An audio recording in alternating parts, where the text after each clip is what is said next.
right? So it's like where I'm starting, it's like, we go back home and we have talented people, we have educated people, we have hardworking people, but the opportunity is missing. So it's like when we come here, it's like we have no choice but to do whatever we're going to do. I want to change now. It's, instead of filming your work, film you working. You cannot do something like the flyers. You can't do 50 flyers and say, hey, nobody called me. Yeah. It's a volume game. It's not about, selling this house or selling that house. It's, telling more people, funny or not, the more people I'm telling not to buy a house. Someone calls me, hey, this is my situation right now, kind of thinking about buying a house. More of the time I'm telling them, maybe you should wait, maybe you should rent, maybe you should do this. It's not, hey, you should go buy a house right now. So if your goal is, I want to make a bunch of money, I'll do whatever it takes to get there. It's hard because now if the business doesn't work in 6 months, a year, 2 years, you're going to quit because there's no money coming in. If you say, hey, I'm into this business, I have a passion for whatever it is, whether it takes you 10 years to make $1, it doesn't make a difference. What's going on, everybody? Welcome back to the Rise Podcast. I'm your host. My name is Hanny. In this podcast, we interview business owners, entrepreneurs who are doing amazing things, and we're able to share their story, man, to inspire the next generation. Today, I got someone very special in the house, man. I got Abi Teklehymanot. He's a realtor with Real Brokerage. This guy, I've known him for like almost 3 years now. When you first just started Abi, so he's just been growing, man. He's a young hustler, man. Abi, man, welcome to the show, bro. Thank you for having me. I'm excited. It's the first podcast. My man, First bro. podcast. Appreciate it, man. So Abi, take me back, man, because you're from Eritrea. I'm the same background as me, bro. So I love seeing people from my country just hustling and getting to it. Where did this all start, bro? I think this all entrepreneurship, I think we have that same thing in common where it's like we've been in business for it feels like a long time, and it's like different businesses, right? So even for me, myself, it's like I've been in real estate for now since past 4 years now. So it's like but it wasn't the first business. So my first couple different things, actually a YouTube channel. It was a gaming, tech kind of, that type of YouTube channel, and then starting these businesses from there. And that eventually led me to go into the real estate. But the first thing from the start was always entrepreneurship, want to work for myself. I want to build something. And it just seems like it keeps changes. The road keeps changes, but the path is the same. Yeah. It's the young hustler, man. It's that's in our culture. 100%. Tell me that why Eritreans, like how did that, like being from Eritrea, we go through so many trials and trials and errors. Tell me about that story, man. I think that's the motivation. We see it. So it's like now when we came here in 2006, right, from Eritrea, and then it's like it gives you that idea. It's like, okay, I'm coming to a whole new country with my family. It's like that's behind you. That's the motivation that we need to move forward, right? So it's like where I'm starting. It's like, we go back home and we have talented people, we have educated people, we have hardworking people, but the opportunity is missing. So it's like when we come here, it's like we have no choice but to do whatever we're going to do because we know that there's how many people back home that are maybe smarter than us. They work harder, but they don't have the opportunity. So as soon as we get here and the opportunity is in front of us, we don't have the choice to walk away from it. We have to continue. What part of Eritrea? Like what? Dwarwa. You know Dwarwa? No, I don't know what that is. So tell me, what are some things like you came here with your family and stuff? Yeah. So how is it like? Cause like when you're an immigrant, bro, Canada is like new. It's like you're trying to figure out, trying to navigate this place. So what was that like? Those first couple for me, it was just because I was so, even to remember it, like I was so young that it's like I don't remember too much of it. So as late as I can think of is been Canada, right? Since I was just like a little kid, even before going to school, I started kindergarten and everything here. So even like now I've realized like I forget certain things, but then I went back 4 years ago I went back to Eritrea, and then it's like it brings everything back, all the memories, like even the stuff that I think I forget, it made you feel like you remember those things. Cause I don't remember much of it from the first period of my life before I got here, cause I was still young. But then when I went back, it feels like it all, comes, and you see like, oh, this person's just like me. Yeah, that's what I feel with the entrepreneurship thing. It's like we're walking around and it's like everybody has a business, everybody has an idea, everyone has an entrepreneurship, and it's like, okay, I realized maybe this isn't just a me thing, maybe it's a culture. Yeah. I think we're very talented. We have like, I was talking about always like Africa's like we've created everything, bro. But when we come here, it's like we just get that caught up in the wrong environments. We don't have nobody, no guidance. So tell me, bro, like starting entrepreneurship at a very young, early age. Because I know I've seen some of that stuff. Like you were doing what, YouTube? YouTube. What kind of stuff were you doing? It was video game reviews for the most part, and placed like console reviews. That was my biggest interest. It was like cell phones, laptops, like all this kind of tech. So I would find, I'd find like my uncle had a new Samsung, and I'm gonna borrow the Samsung for a YouTube video, and he would give it to me, and I'd go in my room, I'd set up the tripod, set up the camera, and I'll talk about the phone, and I'd post it on there. And I think it's like 11, 12 years old. So it's like the content wasn't, the editing wasn't great. Like it didn't actually go anywhere. But I think the biggest thing I noticed from that is just the fear of being on the camera. I think that's my benefit from it. Mm. Because that business, talking about the new PlayStation video game doesn't really sell any houses, but I think it's like not being afraid to be on camera. Then when it's like you're 12 years old in your room talking to a camera by yourself and people think you're like, what are you doing? Yeah. Then when you're older, you're like, I've been doing this for 10 years now. So it's like if you see me in the street holding a camera talking about a house, it's like I'm used to, you get used to it. It's like repetition, like things repetition. you do in a kid, you just like transition to what you're doing right now. It's kind of crazy when you reflect funny. back. Yeah, I would have never even, my goal was like, I want to be a YouTuber one day. That was my goal. I was like, I want to be a YouTuber. And then you think like, okay, when I go do another business now, because I was doing a lot of different things in between, I was like, oh, wow, I guess the YouTube thing didn't work out, But sometimes, funny enough, it's like I think I stopped at like 14, and then from 14 to 19, I just didn't do anything like that social media wise. And then it's like, I come back to it and it's like, oh, I'm familiar with being on the camera. I already have a tripod at home. I know how to set up. I have lighting already. So it's like the thing that I thought failed ended up coming back and helping me out for my business now, Mm. and I think I wouldn't be able to do that without that experience. Those early moments. Those Tell early me, so now you're a kid, you're trying to figure out this, you got a little bit of, experience playing games, Yeah. reviewing stuff, and then you get older, being Eritrean. I don't know if you got those parents where they tell you like, go to school, like finish your education. Yeah. And I think that was in I don't know if it was grade 4 or 5. I'm exactly the day what it was. We went to the parent teacher conference.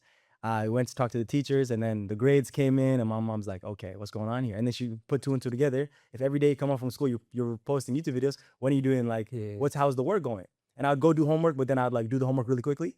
I'd close it and I'd go to the YouTube. And she's like, okay, YouTube is done.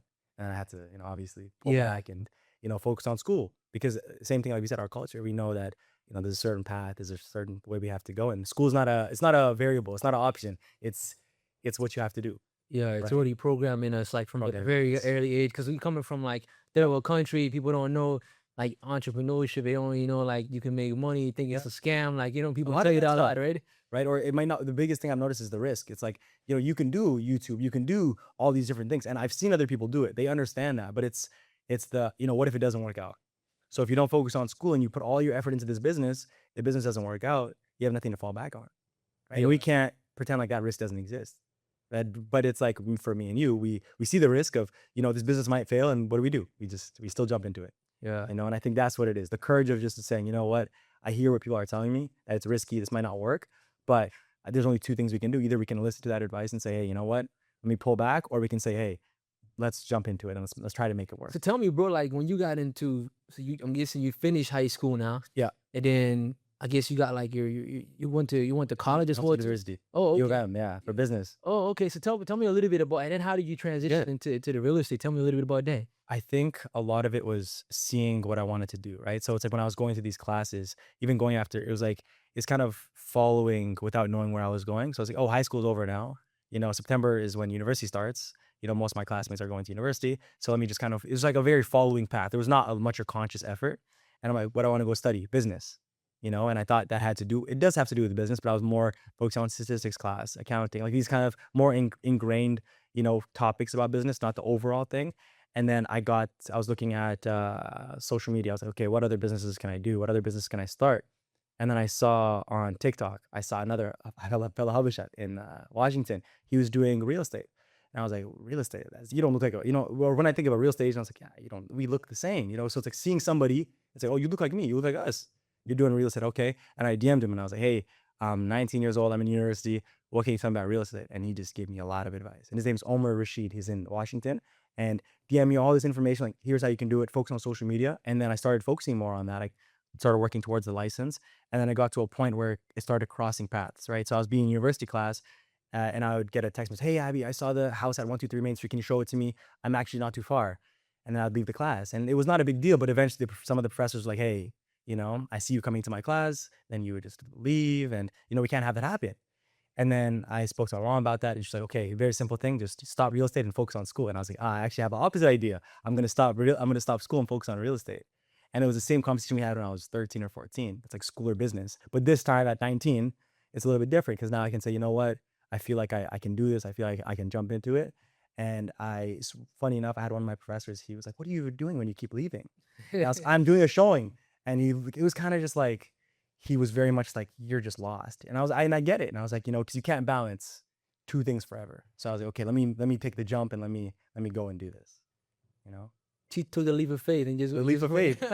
Leap of faith. So you got into it at 19 or It soon? would have been the license by, I started the process when I was 18 because you can't get the actual license, but then I turned 19 right before I got the license. So as soon as I could get started, I looked at what are the requirements, 18 years old, finished the exams, and I was like, okay, well, I have that. Let me go and get started.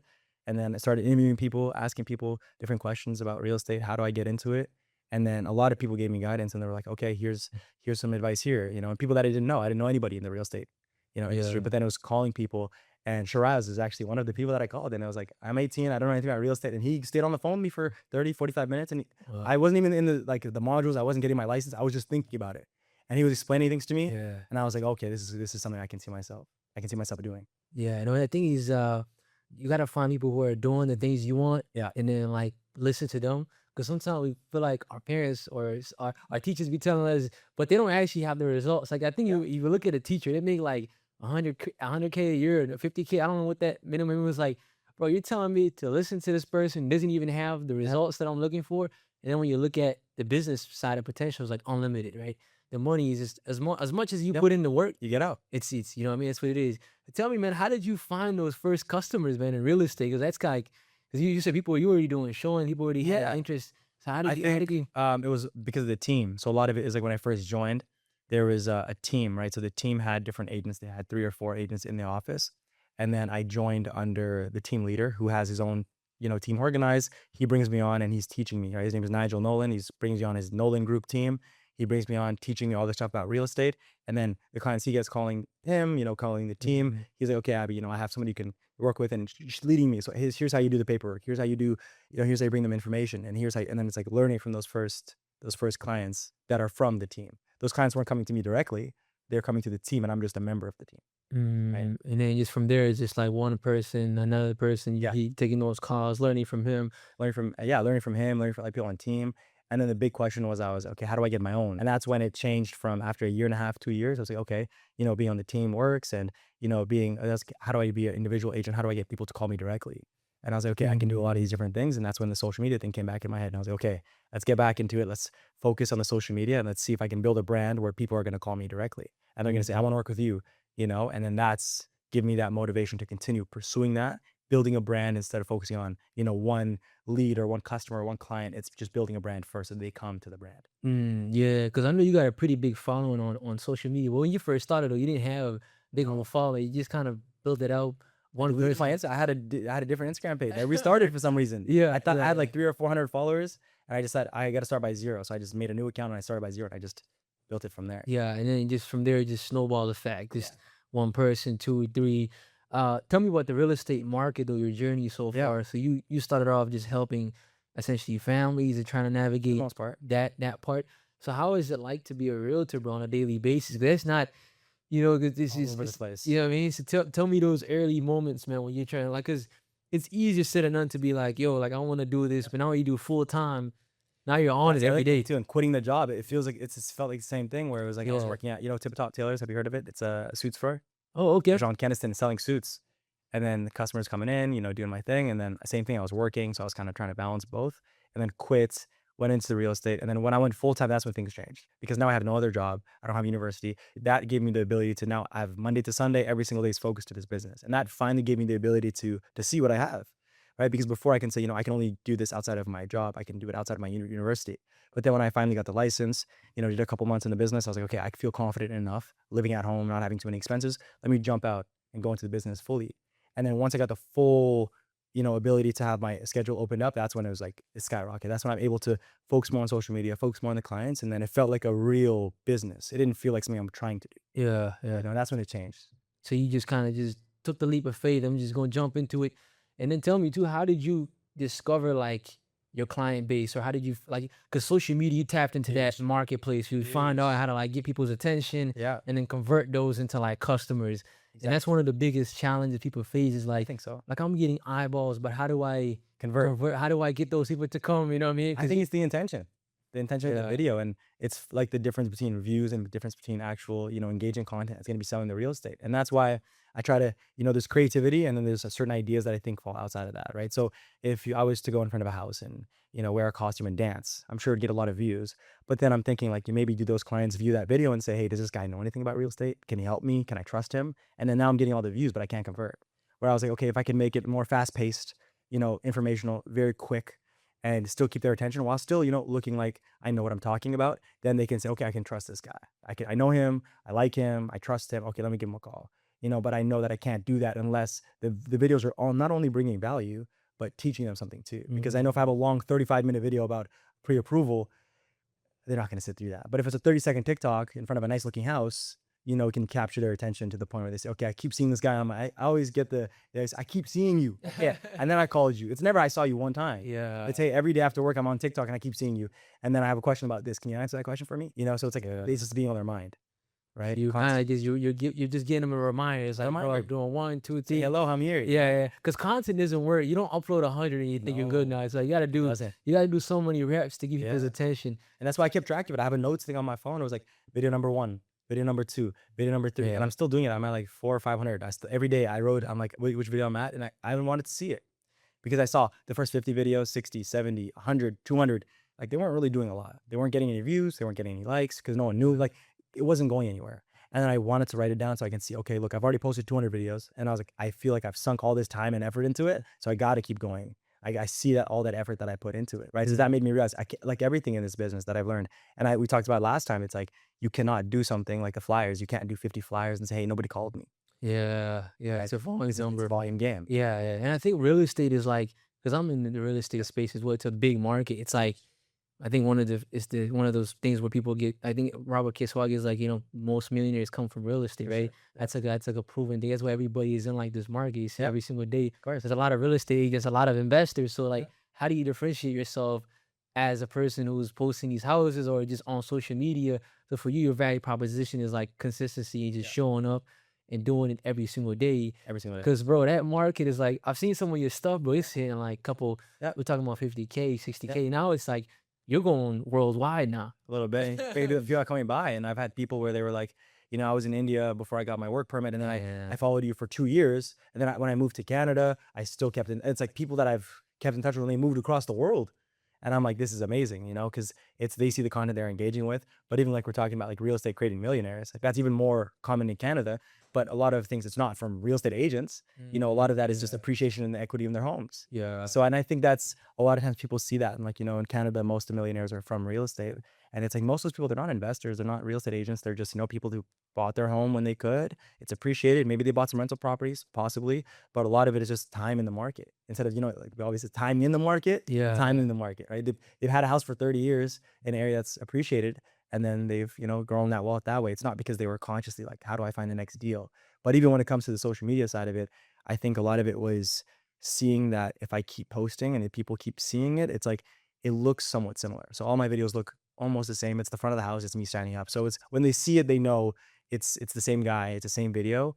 And then we have such a small market here in that sense where there's 800,000 people in the city. How many creators are there? Like there's not, if you search up houses in Winnipeg on TikTok, there's not that many videos to choose from, right? So even though there are a lot of people doing it, it's just if you post 1,000 videos on the internet, I'm sure someone's gonna end up. Yeah. So just being like familiarity, like them seeing exactly what it is and keeping the format the same, Exactly. and they just keep hitting them again and again and again. And in person, I feel like that's my favorite part. I was getting a Slurpee yesterday at Circle K, and the guy's like, I saw your video and we were talking, and it's like that I think is a lot of it. It's like you're not just gonna see me on TikTok and never see me again. Like if you're wherever you are, you're gonna see me, and then it's a reminder. It's like, oh, I see you on TikTok. Oh, I see you in person. Like, oh, I have a question for you, because it almost makes it reality. I've had people where they were like, oh, I was gonna DM you, but then I saw you in person. I'm gonna ask you a question here. It's a lot easier to do. Yeah. Because we sometimes forget that social media is not real life.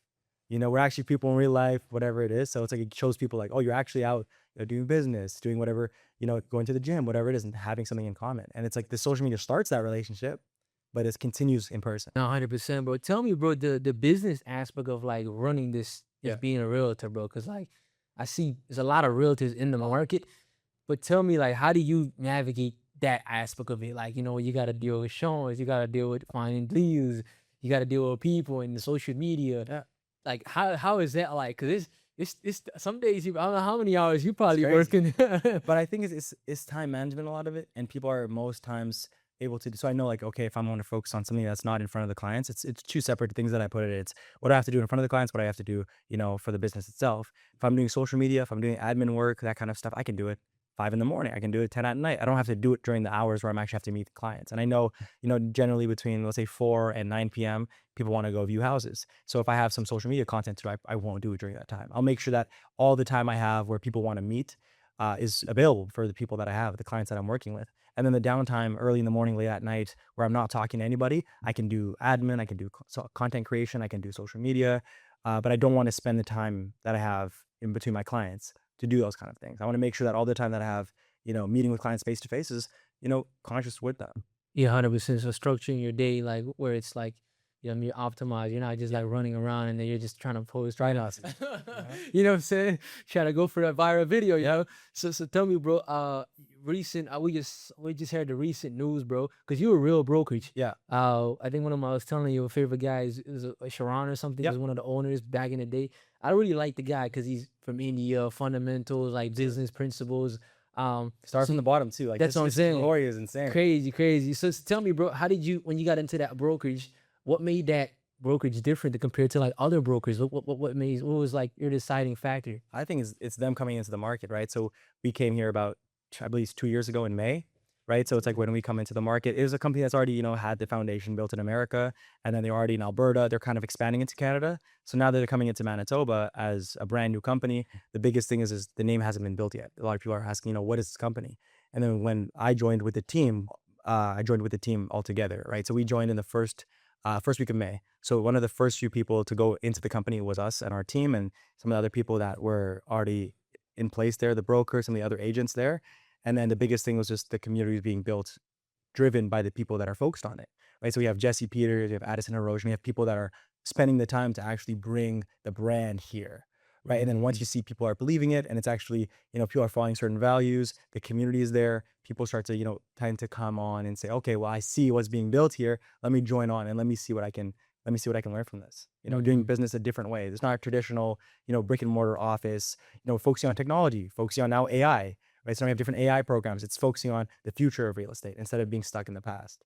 Yes, that's crazy. And then the recent acquisition Of with Remax, yeah, which has just been 4 days ago now. On Monday is when they announced it, the yeah. acquisition of Remax, which is the biggest brand in real estate in over 100 different countries, over 180,000 different real estate agents. They are the biggest brand of real estate all over, right? So if you Yeah, ask somebody, name a couple of real estate brands, Remax is probably going to be one of the ones in there. yeah, yeah. And that was a interesting thing where they built since I think the 70s is when the company started. So they have tons of market share in the US and Canada, right? They built through all these years.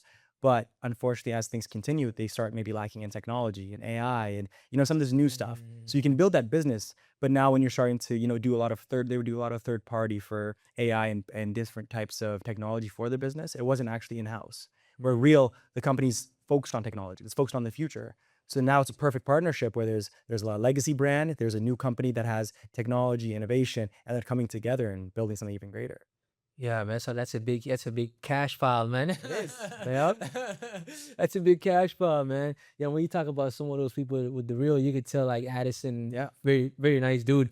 Uh, but real estate is such a big market, bro. So tell me, so you work a lot of residential, commercial. Tell people like exactly Yeah. when it comes to an idea client, like who are you Commercial. actually helping? Who are you working with? I mean, now it's even more like I would say specified than before. So, commercial is not really something that I do, right? So I was focusing on residential. So now I'm focusing on residential clients that I'm working with, which is majority families, probably 90% are families that are looking to buy or sell real estate, and then the other 10% are investors, right? So it's either someone who's getting into buying a couple rental properties, maybe they want to get into a flip, right? So a majority of it is centered towards families, and that's why a lot of the marketing I do, a lot of the way I run my business is focused on if 90% of my clients are families, how do I, help them out and how do I create an environment that makes the most sense for them? Right. And then obviously there's still investors that I work with, but it's focusing on, my ideal client, I guess you could say, are families looking to buy or sell real estate, residential real estate. So it's like it's narrow enough where I'm not really thinking about, commercial or that other aspect of the business. It's like focusing on who I end up working with already. Yeah, yeah, yeah. And the current real estate market, bro, it's going crazy. I think the last time I looked at stats are like all time high in Yeah. Manitoba. So It's getting pretty interesting here, bro. It's like how up can we go here from here on? You know? The thing, people ask that question every day. We Yeah. look at it and we're thinking that, we're seeing these prices continue to rise, and it's our market's a little different than other places, right? So if we look at Alberta, we look at BC, we see their market, they have the prices go up. Sometimes there's, different economic reasons where the prices go down, but ours is a lot more stable, right? So we don't really have huge surges, huge peaks, but we don't have huge values either. It's more of a consistent growth every single year, which I think a lot of people prefers because they know if they buy a house in Winnipeg and they want to sell it, in 3 or 4 or 5 years, they don't have to wait, oh, this is a bad year, right? So if we look at the condo market in Toronto right now, if somebody has a condo in Toronto, there's a lot of condos for sale. So it's going to be tough to get your price. It's going to sit on the market a little bit longer. And that's because of the place that we're at right now. But if it was a couple of years ago, they could say, okay, I could sell it, for top dollar. But their market has a lot more sway than ours. Ours is slower, right? But it's more stable. So it gives Yeah. people that security knowing that, if you buy a house and you wait 5 years, it's going to be worth more than what you bought it for. You don't got to wait for a bad year or a good year, right? 100%. And also too with they're building different things, multifamily, they're building an apartment. But I think the last one I saw you had something in, I think downtown, like that a big They're changing it. yeah, New yeah. housing So now. So in a lot of these so places. what's your thoughts on that? Because they're building a lot of stuff, bro. They're like, I'm seeing everything. Like it's apartments are being built, like Yeah. people. Because I think that 800K, bro. I think we're probably gonna cross that number. I think it's probably gonna go to Yeah. millions soon. They're trying to double. Like I think a lot of it is now like we have about 16,000 people downtown and they want to double that by 2050. Yeah. Right. So to do that, we need housing. And there's kind of been mixed reviews about this kind of thing. So like for that project in the exchange, a lot of people who live in the neighborhood are thinking, maybe there's some, historic element that they're not taking into account by putting a brand new construction of 100 apartment Mm-hmm. units there. But the whole point is, we need more housing.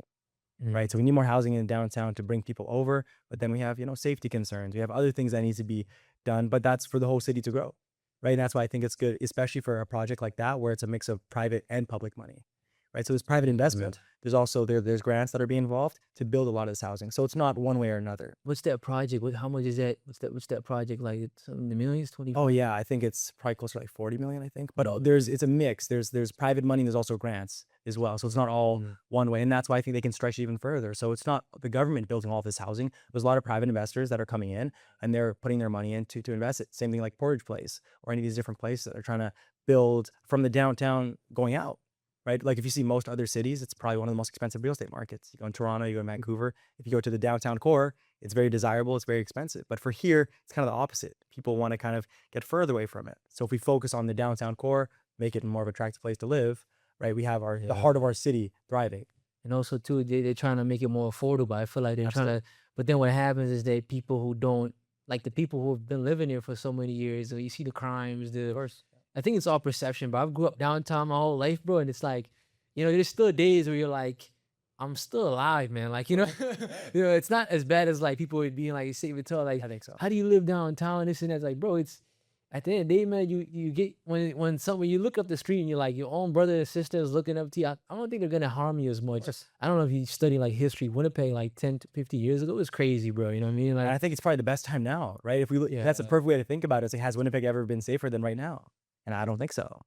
Right? So it's like we're continuing to. There's obviously still problems that need to be fixed, yeah. but I think a lot of that is that perception of, oh, for these buildings that are being built, you can build all the buildings you want, you can have all the apartments, but if you tell somebody, hey, do you want to live downtown? They say, no, I would not do that. Then it doesn't matter how much housing you build.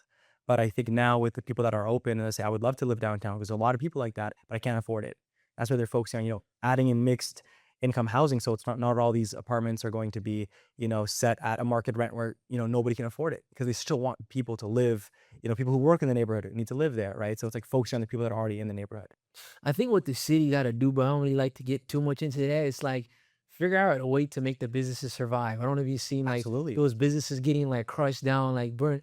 Like there's good people out there, but there's also those people who just don't got nothing going on, or are just gonna go destroy the neighborhood, bro. And I think it was the So same people. I think for some of these fires, it yeah, was the same guy, yeah, right? And it's like you have to give security for the business owner. So now you see when you're driving downtown, you see all the four leaves, four leaves, four leaves. It's like all these could be thriving businesses. But a lot of, if you ask business owners, they're going to say, maybe people don't want to come downtown anymore.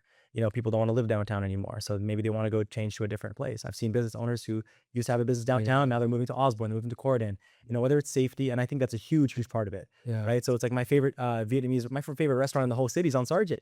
And it's a great restaurant, but there's issues with maybe people coming in there not paying or, causing a disturbance. So it's hard to tell the business owner, you want to keep your thriving restaurant in this location if there's safety concerns. Yeah, yeah. So I think they gotta do something because that's like at the end of the day, that's the thing about like this economy is like there's always gonna be people who are gonna just want good things. For sure. People, you know what I mean? Take Tell me, Abby, bro. I be seeing a lot of your videos, man. You be getting a lot of haters, man. What's going on?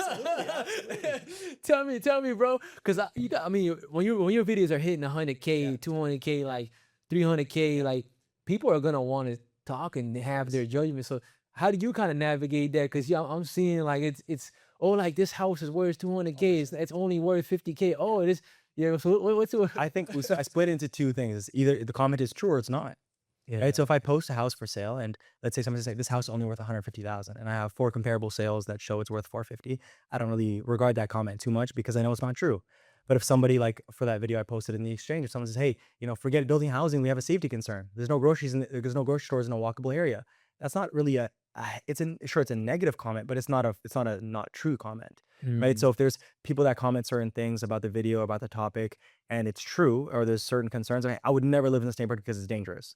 That's not necessarily a bad thing to say. That's their opinion, right? So it's either the comment is true or the comment isn't. And when it is true, I'll try to, we'll have a conversation if they're open to it.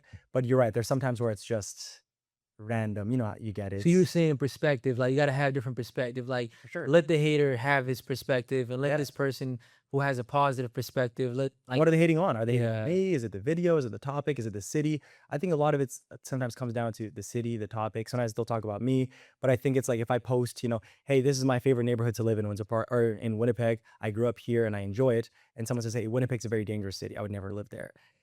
There's not much conversation. It's an opinion, Mm, mm, right? So I think I take a lot of that stuff, not only take that to heart because I think those yeah. opinions are true. If someone says it's a danger and that's the way they feel, it's like that's a genuine comment and that's a genuine concern they want to share. It's fine. I think sometimes it's the silly ones.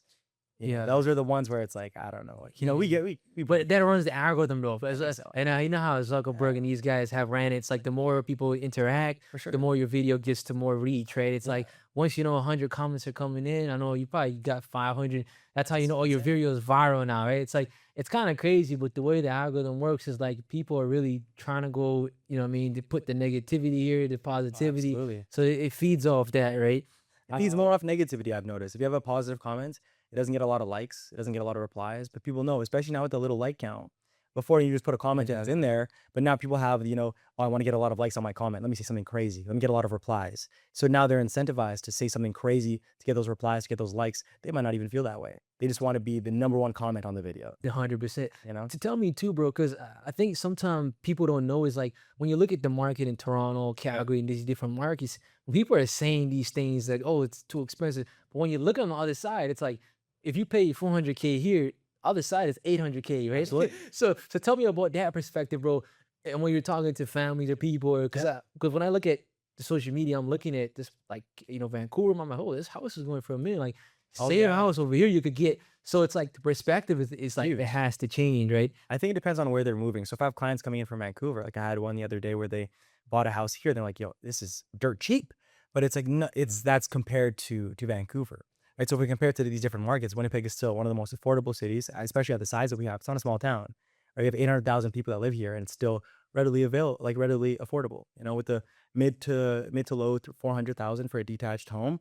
But I think there is a concern about affordability in Winnipeg as well because if we compare 2026 and 2006, we compare how much the house prices have increased and how much the wages have increased, there's an issue, right? If wages have only increased by, a certain percentage over every single year in the past 20 years and housing is skyrocketing, there's a concern because now you need a higher income to afford the average house than you did before, right? So it's like we still look at it like, okay, let's say the average detached home price is around 450,000. You can say, that's affordable. You have two incomes, you can make it work.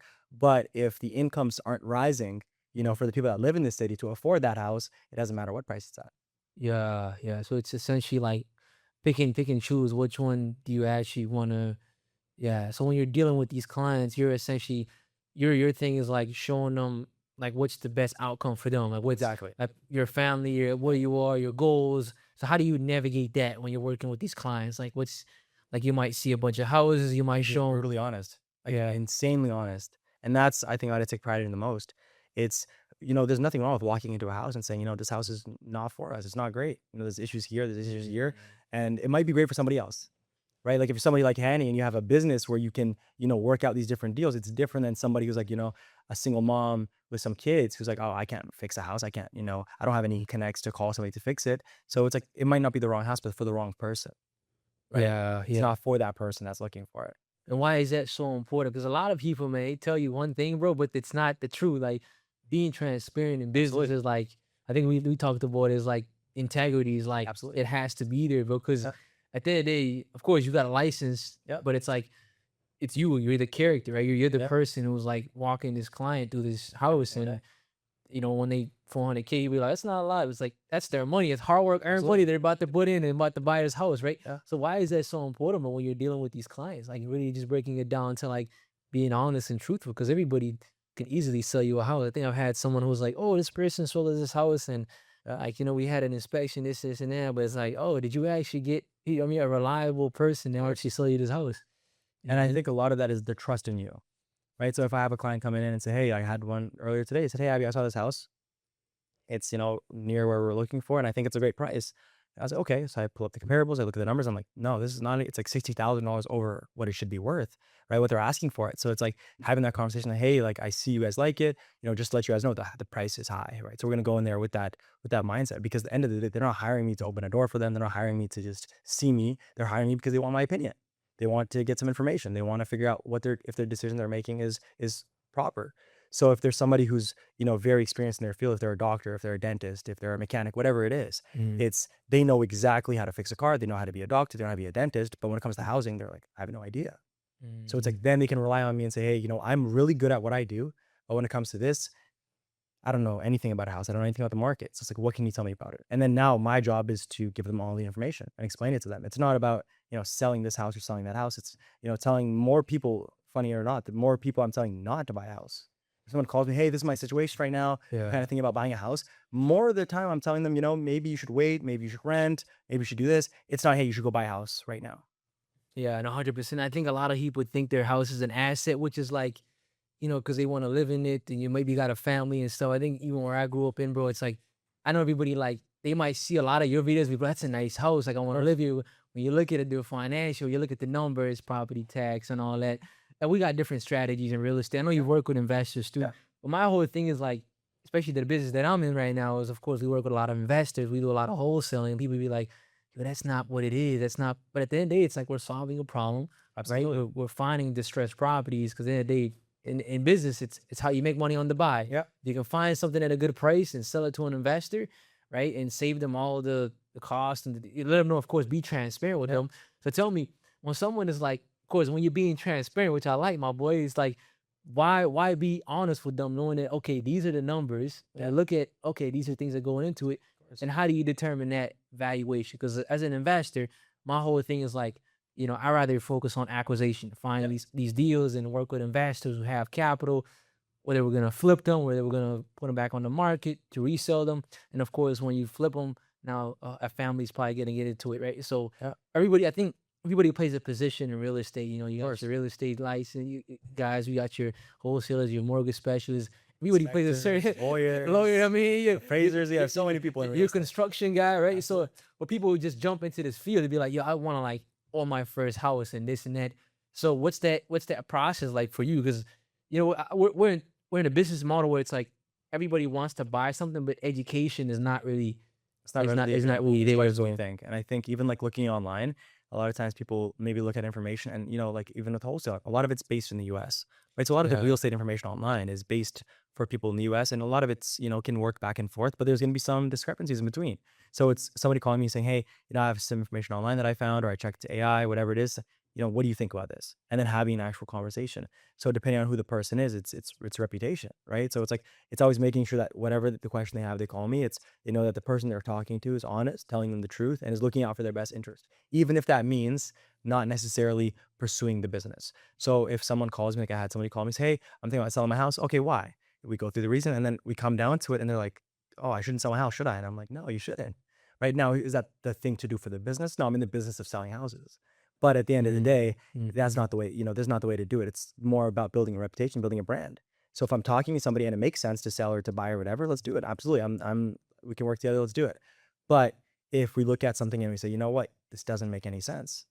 just because my job is tied into buying and selling real estate, it might not be the actual position for them. Yeah, so you're essentially looking at where they are right now.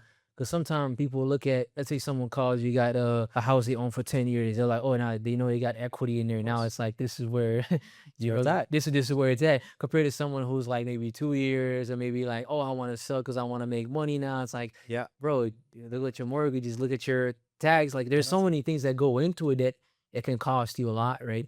And it's letting people know. So it's, hey, I signed a 5-year fixed mortgage and now I'm going to leave in 2 years. What's the penalty? Or do they know there's a penalty? So, okay, before we jump into this, there might be a penalty if you're looking at leaving your mortgage early. What does that cost? Okay, let's factor that into things. I want to sell within 1 year. Okay, now you're paying capital gains tax. Yeah. What does that cost? So it's not telling them, I'm not going to tell somebody what to do. But it's, hey, I want to sell a house that I bought, 6 months ago. Okay, now we're factoring in this and this and this, and we're going to make that decision. And if at the end of the day, say, I'm willing to pay the mortgage penalty cost, I'm willing to pay capital gains, and I still think it makes sense with all the numbers in front of me, absolutely, they can go ahead and do that. But I think it's the most important thing to be genuine with them and say, hey, there's great, you can sell, there's equity there, but let me show you why maybe you should hold on to it for a little bit longer, right? So if you're a year left before your mortgage renewal, okay, maybe you can wait a little bit longer. It's not always a good time to buy and sell. And I think we see that a lot. When is a good time? It's a great time to buy. It's a great time to sell. We hear that every market. If Yeah. you call somebody in Toronto right now and say, hey, I'm looking to buy a condo, it's a great time. I'm looking to sell a condo, it's a great time. But I think it depends on the person, right? So Yeah. for this person over here, it might make sense better to wait 1 year, right? And to wait until their mortgage, they don't have to pay their mortgage penalty, right? So it's like each person is individual. And that's kind of what we talked about social media. I can't talk to everybody. I'm just sending out this message for everybody to see. And then if somebody calls and say, hey, here's my actual situation, I can have a real conversation, right? I can't do that on social media, but I can get the eyes and the attention and say, hey, here's my phone number. If you have a question, call me. Yeah. And then No, get on the phone with 100%. them. Well, what's like the biggest lesson you've learned from like working with a certain client? Like, crazy? Have you seen any, like crazy? People try to do crazy deals, crazy. What's the craziest one you've had to deal with? Where I've learned something, Yeah, yeah, yeah. I think it's probably more on the investor side, and it's speed. I've noticed that. That's everything. When we're working Yeah. with investors, I'll get a call. Hey, I'm looking. Can we see this house today? Sure. It's 10:30 in the morning. How about 11? Like they're not. There's not Yeah. a lot of time that's being left on the table. So when it comes to answering messages, when it comes to getting deals done, getting paperwork done, investors are very fast. They're very organized. They can analyze the information in front of them pretty quickly. So it's like learning from them. Okay, now for me on my real estate investing journey, pulling this kind of information, it's like, oh, this certain habits they have to make them have these portfolios of 40, 50, 60 houses. You can't get to that without having a proper system. Yeah, yeah, yeah. And I think the mindset really is like, can you work with certain people? Because I think as an investor, a lot of time people be like, oh, agents are not really helpful or not this, right? Yep. So there's already like so much tension there. But then when you For sure. actually go and talk to someone, them are like, yeah, these are like very nice people and they understand like what value you bring to the table. Of course. Because at the end of the day, like if someone has like, oh, like this guy doesn't have no value, like his ego, whatever it is, then that reflects on the person, right? But you're looking out for it. Yeah, I've often seen other guys who are like smart. They understand the business aspect of it. Like they know value for value. Like, oh, this person is bringing me this to the table. I should treat him nicely Yeah. and see how we could potentially do a deal. So I think as an investor, as an agent, it comes back to relationship, bro. Absolutely. I think that's the most important More thing. than And anything. And I think when I yeah, look at it now, I'm like, I'm going to be in this business for the next 50, 60, 70 years in this Yeah. city. So it's like everybody that I talk to, it's like we're going to be building a long-term relationship regardless. Right. So we're in the same line of work to some extent, maybe even not, but it's like we're already going to be building our names and it's our reputation is the only thing we can't really adjust from. Right. So if you have a reputation that says something about you, there's not much you can do to control it other than your future or the kind of decisions you make. So if I have somebody, like I had somebody who they got in a conversation about it and they were looking for the best advice. Right. And they're like, okay, do you think I should hire a real estate agent for this specific situation? And I said, no. Even though I'm a real estate agent, right? I could say, hey, yeah, you could hire me and we could do this, we could do this.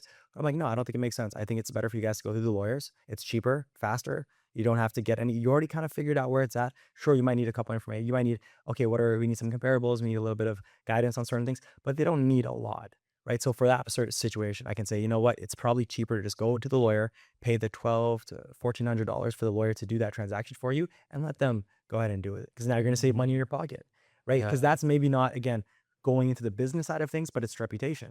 So then in the future, they can say, I called Abi a few years ago and I asked him, I want a real estate agent, but he told me to go not work with a real estate agent Yeah. because I could save money. doing this?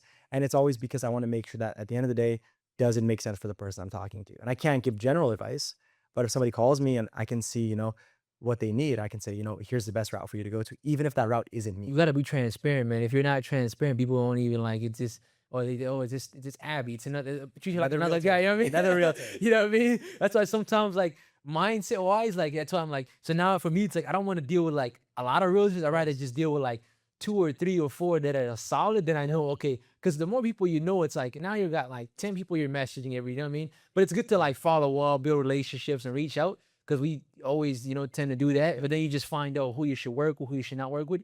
People teach you a lesson. I mean, you probably had that as well too on the investing side because it's life, More on bro. the investing side. Yeah, there you go. You know what I mean? Tell me, bro. Now you're Eritrean, bro. Being from Asmara, the community is growing, but like crazy right now, bro. Absolutely. You go I love it. downtown, you go downtown. You're like everywhere you go, bro. It's Eritreans, man. Like I Yeah. can't even. I think like last year when I looked, bro, I'm like, bro, everywhere is Eritreans now. Like, because a couple years ago was a lot of Filipinos, and I think a lot of Indians are coming in, Pakistan, Nigeria. Everything is kind of into it because I grew up in the inner city. But I've been seeing a lot of Eritreans now. They're really just like coming in and want to learn and want to do things.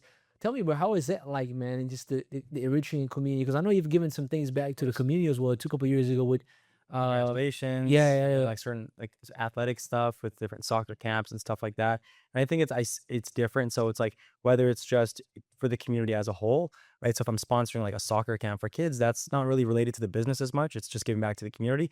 But on the other side, if I have, an Eritrean kid say, hey, I want to do wholesaling, I want to do this, I want to do that. It's like that's when I can really step in and say, hey, let me give you some guidance, let me give you some help, let me explain kind of how this process works. I had a call with somebody yesterday and they were like, they're getting into the real estate business. They want to get their license. They want to become a realtor, and they're Eritrean, and they're they're younger, and they're like, okay, what can you tell me? What can you show me? And the way I explained it to them was, hey, when I got started, I didn't really have anybody in the business to talk to, so let me solve that issue for you. So now, if you have any questions, call me. And that's what I think is we get so many rewards, we get so many blessings, right? We get all this different business coming in, and we have a lot of good things come to us. And I feel like the one thing we can do to show appreciation for it is to give back, as much as we can. Yeah, and 100%, man. Like it's being able to, once you get knowledge and information, how do you pass it down to the next Yep. generation? Because sometimes you realize there's certain people, bro, they get to a certain stage and you're like, oh, like I'm good. Like I don't need to like do this anymore. Like I don't like your time. And that's why we do a lot of stuff in the community, bro. I think Yeah. I've had you come out to Love speak, it. bro. Because that's one aspect of it is like, how do we get people to, because nowadays with social media, you do a lot of marketing. Yeah. We think we are like connected, but we're really not connected. Everybody's on the phone, you're scrolling, bro. We feel connected. Yeah, that's what I'm saying with Right. social media. Yeah. So tell me, how is that aspect? Like, how do you manage the business side of it, and then you got the social media, and then you got the family as well too? How do you like put all those things together? Because we've talked about balance and stuff. I don't believe in that I stuff. don't think I have balance there. My mom was talking to me about this yesterday. She's like, "Do you think about anything outside of work?" And I was like, "Honestly, it's been a while, you know." But I think that's something that we share, and I think that makes me feel more comfortable, right? Because sometimes Yeah. you'll talk to somebody and you're like, "Okay, am I normal? Like, why am I always thinking about business? Why am I always thinking about certain things?" But then I talk to somebody like Hanny, and I'm like, "Okay, Hanny, we're in the same boat. We have that obsession, we have that focus."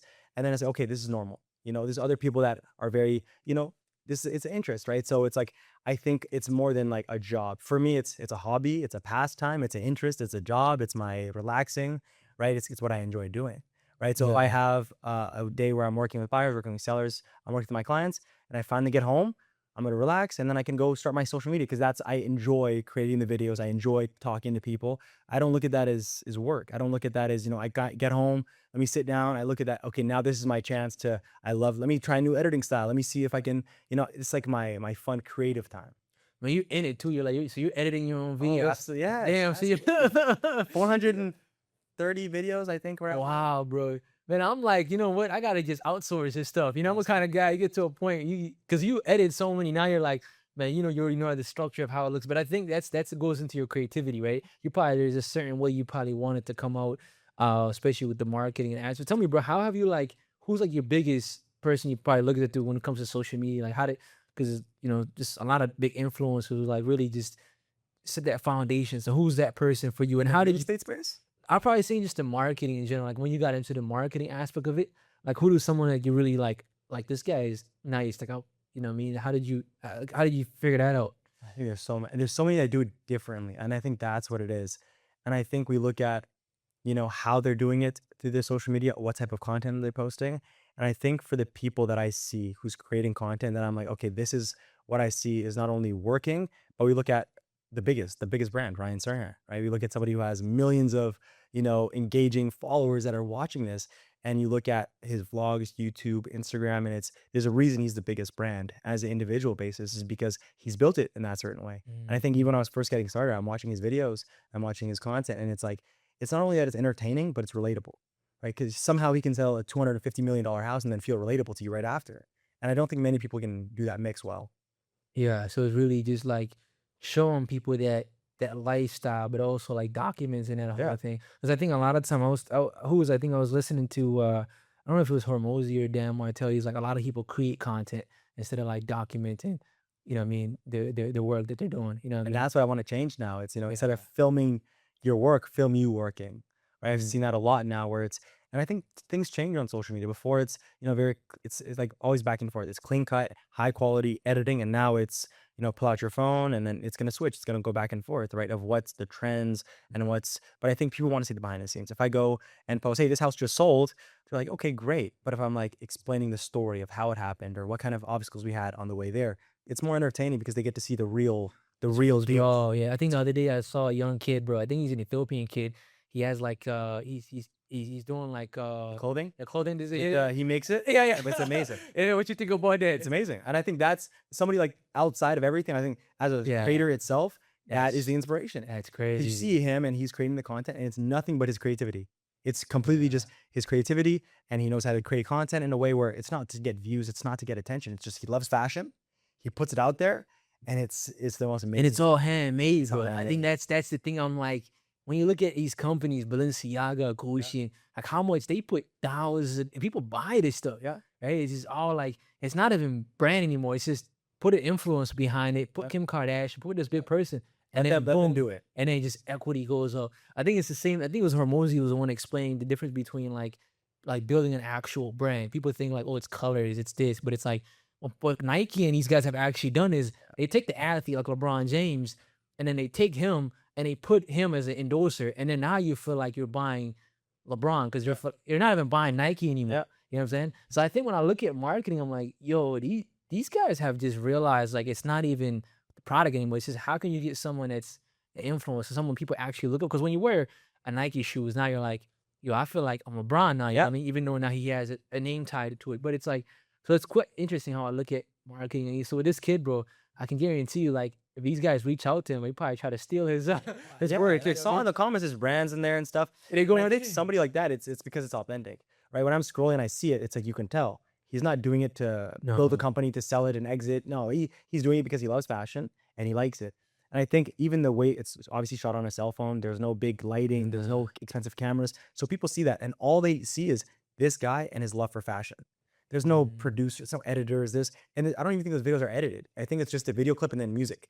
50 something million view. I'm like, oh, that's crazy. There's no intro, there's no outro, there's no call to No. action, there's no product being sold, there's no course being sold at the end of it. And I think that would have changed. If at the end of that video he said, hey, if you want to know how to make fashion, call me at this number, everyone's gonna think, oh, that's what it is. But if all you see is, hey, this is a kid who's making his own fashion and he's doing it himself, I think that's what changes. We have so much stuff when we're scrolling through. It's polished, it's Yeah. it's big brands, it's Nike, Balenciaga. Then you see a kid by himself in Ethiopia making his own clothing.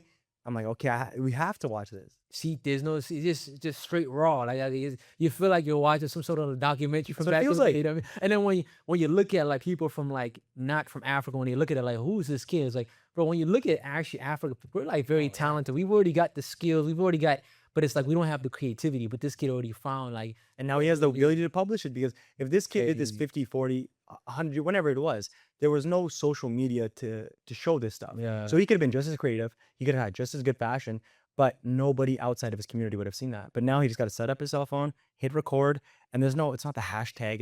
It's just his content. He pushes out to the whole world, and now everyone can see this kid from every single country in the world with his passion. And it's like now we have the ability with our cell phones to whatever passion or, interest that we have to share it. And now he has millions of, people in the audience. No, 100. But I think people sleep on social media because it's free, bro. You literally just pop your phone out and just. But I think oftentimes people what they don't know is it's the value creation. Like, what is it that you're actually like?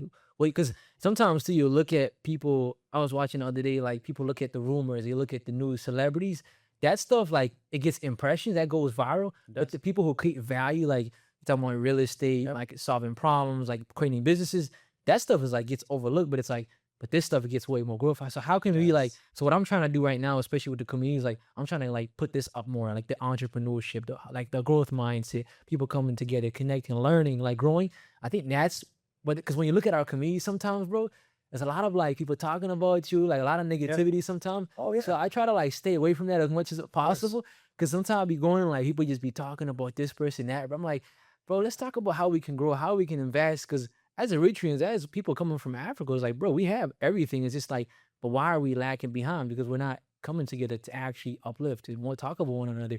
So tell me, Abby, like, what are you looking forward for the future and what you're planning to do with what you're building, bro? I think it's that exactly. And it's how we're advertising it. And I think that's a big issue of this. If we're advertising entrepreneurship is you can get a bunch of money, you can buy a bunch of nice stuff, you can go on vacations. Sure, that's it's like the easy, the easy fruit, right? It's like the low-hanging fruit.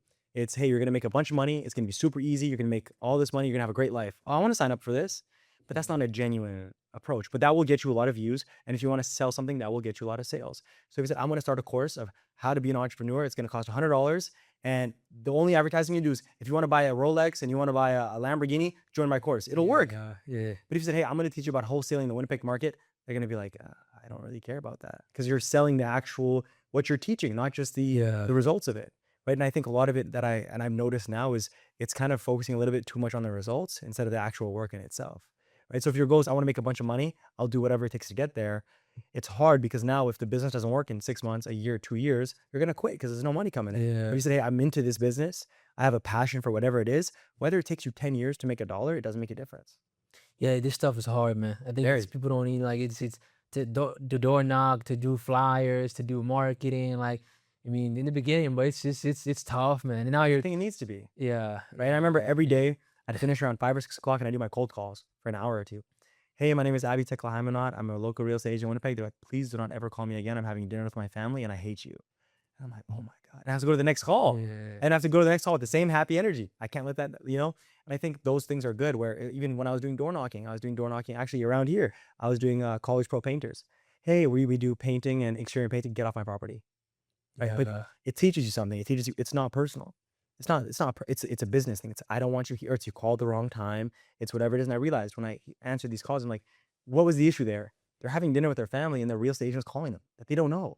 I'm like, I'm not like, I'm the one in that Yeah. situation. But now it's okay if I can change the time. Let me call a little earlier. Oh, now maybe people are being a little receptive about this. Maybe it's a time issue. And how am I starting the call? Maybe I should tell them why I'm calling them. Right. So it's like understanding that people aren't out to get you. They're not just negative to be negative. It's how can I improve my approach to the point where they can understand, okay, I had one actually funny enough where it syncs up on Follow Up Boss. It syncs up on my CRM, all the calls. And he called me asking about a listing. And I saw there was a call from, I don't know, a year and a half, 2 years ago. And I answered and I went and I have my play because it records it. I played the call. It was that same cold call. Hey, my name is Abi Teklehymanot. And he told me, he was like, do not ever call me again. And then a few years later, he's like, hey, I was just going on TikTok. I saw your video. Do you have any more information about this house? yeah. And the tone was a lot more relaxed. Now he's calling me on his time. He's calling me when he's ready and he wants information. Right. But it was funny because I said, how did I call this guy before? And I saw the call and it's like, it's not the person, it's not me. It's just, where are we meeting? If I'm meeting you when you have your fork in your mouth at dinner with talking to your family, you're like, I don't want to buy or sell. Leave me alone. Yeah. It's where where we're meeting each other. And I think with real estate is just time, bro. Sometimes like people are just because they don't make this. I think it's human nature. Like people don't make decisions randomly. Like something has to be happening in order for something to go on. Like it's not just now I want to call. Like there's got to be some problems going on. You know what I mean? And that's usually how the business really operates when you study human nature. When you look at corporations and all, we're in business to make money to feed our family, right? Yeah. So at the end of the day, like, well, you have to solve a problem, and one of them is like you have to call people to figure out what they're going through. Because if you don't call, then how are you going to know, right? I think it takes so long. I talked to somebody about this yesterday, where they're like, they had this camping business, like campers. They rent campers, and they ran this business along, like I think it was like 8 years ago. And they had somebody call them the other day, like, hey, I'm looking to rent a camper, and you're like, I haven't advertised this business in 8 years. Yeah. But it's like sometimes it takes that long. Yeah. You give them a flyer, a card, a business, whatever it is. And then they don't really use it until they need it, right? So then 10 years later, they're gonna say, hey, Hanny, remember back 10 years ago when you left me my flyer in my mailbox? I'm looking to sell. And you're like, okay, let's go. Nice, it's some real stuff, right? Because you get the flyer, they say, okay, I get what this is. I don't need that service right now. But when I do, let me call you. And then as long as you're ready and you're there, it could take however long it takes, right? But we don't necessarily see that right away. 100%. I think that's the follow up is like crucial, bro. Like just staying in touch with them, making sure you're still, because at the end of the day, it's like people are still coming into the market. Like they're Absolutely. coming in, they're coming. So how do you stay? You're very consistent. You're posting every single day, right? It's not luck. It's just like it's bound to happen, right? Yep. The more seeds you start you're flowing. It's like, well, now boom, you're getting that call. Now compounding. Now you go Knowing from who the people are. yeah. And I think like even when I was selling suits, I have a group of 6 guys come in after work. They're like, we have to go to a wedding, man. I don't know our sizes. We just want to buy some suits. If I go and show them each material, each different type of color we have, these guys they don't want to be here. Their wives, their girlfriends push them. You have to get a suit for the wedding. So I know, generally speaking, if I see them come in, I'm like, hey, these guys, they want it quick. They want the sizes are quick. They want whatever. They don't want to spend time combining the ties and the shirts. They just want a suit. So if I go and show them each color is tie, they're like, please don't waste my time. If I can just measure them, here's the black suits. Here you guys go. They're like, oh, thank you. I don't want it because they do not want to be there any longer than they have to be. So I might love suits. I might be super passionate about suits. But if I bring them in and say, hey guys, let me teach you everything about suits, knowing that they want to leave as quickly as possible, I'm not doing the best service for them. I know that maybe one of them will be interested and they want to look at different options, but most of them are going to say, I want to be in and out. Yeah. I want a suit quickly. Just give me my suit, whatever it is. And then that was the same thing. It's, thank you for actually just giving me what I want. And people see it when car dealerships, I spent all day, I just want to buy a car, right? It's like you just have to remove the restriction, right? So if someone comes in and says, hey, I want to do this very smooth, I want to do this very easy, you have to make it as easy as possible for them. It doesn't make sense for me to, drag something on that they might not be interested in. Actually breaking down that process and showing them that road, being honest, being transparent. Flipping it. So Abi, tell me, man, what's one piece of word of advice you'll leave to an audience before you wrap this thing up, man? I mean, one thing you had to learn in this entrepreneurship, in this, I think real estate, man, it's, one of my buddies says it's a cutthroat business, you know what I mean? It's tough, man. Like a lot of guys, their deals are coming in, money is flowing in, but at the end, everybody wants something, right? Bring some value to the table. So for me, I would probably say is like Value. forget everything else, bring value to the table. People are not liking me. They don't like what I'm doing. Like they're not respecting me, this and that. Like, what's the value that you're bringing to this value? Exactly. Go door knock, go find deals. Like, I think that's one thing for me. It's like, especially when I'm doing so many things in the community, I realize like, why should someone respect me? Like, at the end of the day, fundamentally speaking, it's you build a business, people like that business, they buy from you, and then I'm like, oh, I like this guy, what he's doing. Trust them. And now I could trust him, right? Now I want to do business with him. So I like and then we do real estate, same thing. Like, oh, why should you trust me? Now you bring them to the community. Now we're doing events, right? Like, so I think it all compounds to value creation. And I think a lot of times our people are like, oh, like, how do you do this? They're always asking, which is not bad to ask, but how much information can you need before you go take action? Exactly. If you're sitting on the side, like, bro, I want to do this.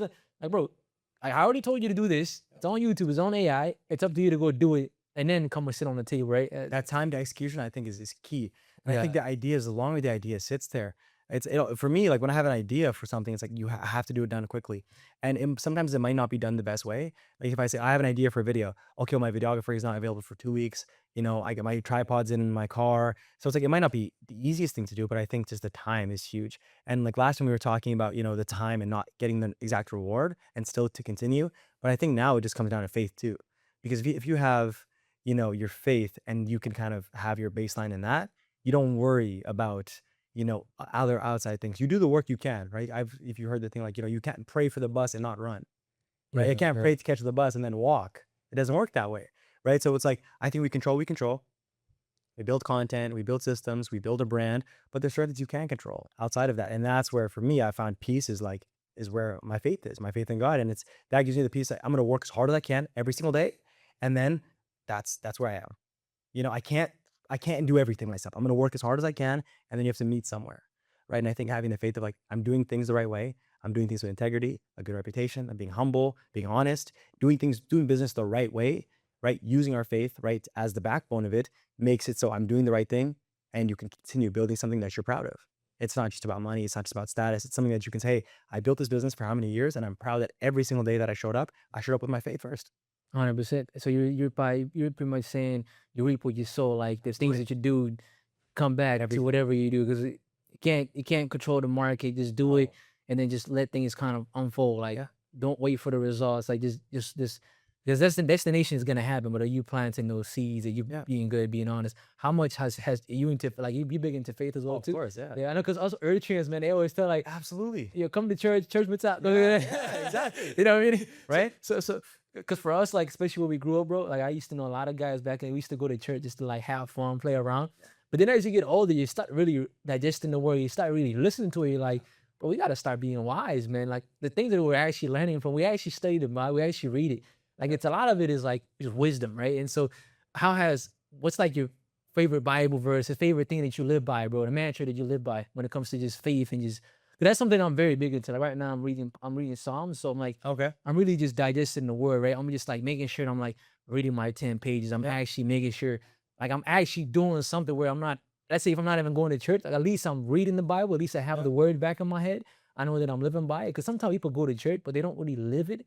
I don't know if Yeah, you kind of absolutely. seen it because Yeah, if you yeah, like, of course. you know what I mean? But then it's like you're lying, you're doing this, you're not Yeah. being transparent. So I try to like read it and then digest the word. So that's kind of how I really look at you. Because sometimes, you know, our culture is like we just go and we talk and we do this. It's like read the actual Bible, read the word and follow that. And as long as you do that, so what's like your Works favorite? out. I think when it comes out to things like that, I've realized it's like it's what you do every single day, right? So it's like if I can know and being grateful for everything more than anything, and I think that is always sets me back. So before I ever to pray for anything or anything like that, is I'm saying, hey, the life that I live right now, healthy, family's good, business going well. Like I have to be grateful for that first. I can't always say, oh, there's can't always be something next. Oh, I need to get this. I need to get this. I think that's disrespectful in a way, right? Because we pray for these things, and then we live this life that we have that we prayed for, and then we're like, okay, well, this is good, but is this one more thing over here that I need? Right? So Yeah, it's like yeah, understanding, hey, of course you can want things, you can desire things. And I do. I have goals, I have things I desire, but I also realize, hey, where I'm at today is a blessing. So let me sit down where my feet are at. Let me just pay attention to where I'm at right now and just be grateful. Because I can't keep chasing something without being grateful of exactly where I'm at now and treating people every single day, the way that I want to be treated, treating them with, even if they don't, it's not about the faith that we share, even if we don't share that faith, it's just continuing saying, hey, am I living this life, the faith that I have, or am I starting to get outside of that? And there's nothing that can make me, get outside of that realm, right? So if there's something that it might benefit my business, it might benefit my personal life, but it's going against my faith, that's where I have to be like, okay, what do I actually want to stand on? no, And if you have 100%. nothing to stand on, it's difficult to make decisions, right? No, exactly, boy. So really living a life with abundance, with gratitude, and Yeah. just because when you're young, bro, people don't know. You feel like yo, like you getting money, you doing this, Yeah. but it's like a lot of people are now looking up to you because now it's like that's why I think age doesn't really matter. Mhm. Yeah, you could be 30, you could be, of course, now time has gone, but it's like when you're 25, you're 23, you're 20. Like people be like, dude, this guy make like he's doing this, like bro, because he filled out a skill set. You learn this was creative when you were a young age, and then things kind of compounded. So You don't see it until like later. Like I speak in this someone who she's selling real estate out in Calgary. Her name is Deborah, and yeah, she connected with us. Yeah, seeing your content. yeah, And yeah. I'm like, that's literally what it comes down to, because now she's in Calgary, she's in a different city, right? But she's like, oh, there's this Habesha guy in Winnipeg. He's doing this thing over here. How can I, like, you're building something that's not even just here. It's like you're inspiring people that are so far Yeah. away that are seeing what you're doing, and now they want to create a community. Now they want to do something. So it's like at the end of the day, when you sleep, you can say, hey, sure, you have multiple businesses that are doing well. Sure, all that stuff brings you, Yeah. joy and all these things. But more importantly, it's you're building a community that is behind you, Yeah. right? And then all this change that you have from somebody who's here doing business, somebody who's whatever their interest is, they know like, okay, well, Handy's kind of giving a space for me to come in, learn, do whatever it is. And that's the real impact you have. Nobody looks at, how much your business made or how those things are like, we care about it, sure, but it's like nobody, that doesn't have real value. 100% humility, man, is so important, man. It's just like character development, like who you are on the inside, because tomorrow all this stuff could disappear. But Exactly. the person you remember is the Hanny. What did he actually leave behind, right? So now my boy Abi, man, I appreciate this, man. amazing. I think I appreciate you for coming on, bro. It's good. You're one of those guys. Guy is killing the market, man. So Abi, where can people find you, man? At Abi Realtor on Instagram, TikTok, Twitter, anywhere on social media at Abi Realtor. There you go, man. So hey, this is the Rise Podcast. My name is Hanny Mahari. As you heard it, man, Abi the Realtor is just be on the lookout the next 5 years. I think he's gonna be a superstar in the Eritrean community. He's gonna be like the one of the ones, Yeah. So stay tuned for the next episode. We out, man.